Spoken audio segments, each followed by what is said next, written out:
satu tempat ke tempat yang lain dengan selamat menggunakan usungan. Ini teknik mengalih mangsa. Yang pertama, teknik ini melibatkan hanya seorang penyelamat saja, iaitu dukung sayang. Bagi teknik ini, mangsa diangkat menggunakan kedua-dua belah tangan. Tangan kanan dan tangan kiri menampung belakang leher dan lutut masing-masing. Teknik yang kedua iaitu pikul uncang. Mengangkat mangsa dengan kaedah memikul sebuah uncang. Penyelamat hendaklah menundukkan sedikit badan untuk memikul mangsa. Teknik yang ketiga iaitu gaya memampau seorang penyelamat. Pada teknik seterusnya iaitu teknik menyelimut mangsa. Teknik menyelimut dan mengikat mangsa pada usungan merupakan kaedah mengalih mangsa dari satu tempat ke tempat yang lain dengan selamat menggunakan alat usungan. Semasa di atas usungan, mangsa diselimutkan dengan sehelai selimut supaya luka tidak disentuh dengan kain kanvas usungan. Bagi memudahkan proses mengusung, adalah penting mangsa diselimut dan diikat terlebih dahulu. Di dalam beberapa keadaan, mangsa perlu diikat dengan kemas kepada usungan supaya mangsa tidak terjatuh apabila melalui laluan yang sukar, sempit dan berbahaya. Cara menyelimut mangsa iaitu dimulai dengan membuat simpulan manok pada pemegang usungan di bahagian kepala mangsa. Tarikkan tali ke paras dada, buatkan setengah belit pada usungan dan lilitkan mangsa pada bahagian dada. Ulangkan langkah sama ada bahagian pinggang dan bawah sedikit lutut. Satu pusingan bulat dibuat di kaki dan seterusnya buatkan 3,5 belit di atas tali di usungan dan matikan dengan simpulan manok di pemegang.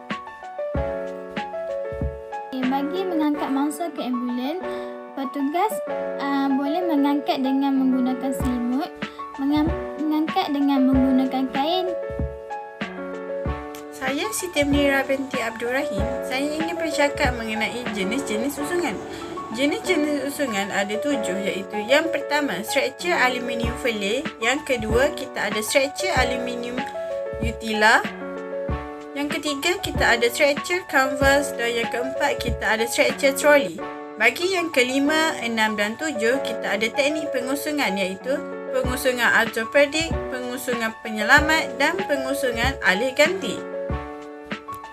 Assalamualaikum, saya Mama Sarah binti Akmas dari kumpulan 4.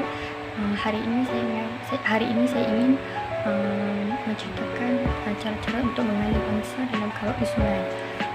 Antara langkah-langkah untuk mengalihkan mangsa ialah yang pertama, kekal dan stabilkan kedua, kekal ABC.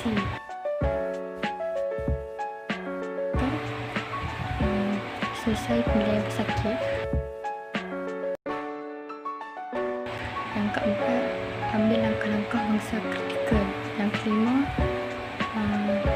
stabilkan tulang belakang. Yang kelima, angkat dan alih mangsa. Sekian. Assalamualaikum warahmatullahi wabarakatuh. Nama saya Nur Hafiza binti Abdul Rashid, nombor matrik C20113.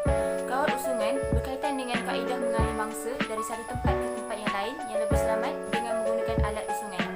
Jadi, antara perkara yang dititik beratkan ialah bahaya elektrik, iaitu boleh berlaku apabila terjadi lintas-pintas, percikan antara pengalir, pendawaian lama dan seumpamanya. Yang pertama ialah wayar putus. Make sure petugas keselamatan pindah peka terhadap wayar putus disebabkan kawat usungan dilaksanakan di tempat yang tinggi yang terjadi kebakaran. Wayar putus ini mewakili hazard fizikal, iaitu hazard yang tidak kelihatan, tidak berbau dan senyap. Yang kedua ialah jauhkan orang awam kerana mungkin akan tersentuh salah satu benda yang mampu membawa arus elektrik. Yang ketiga, had gerakan trafik.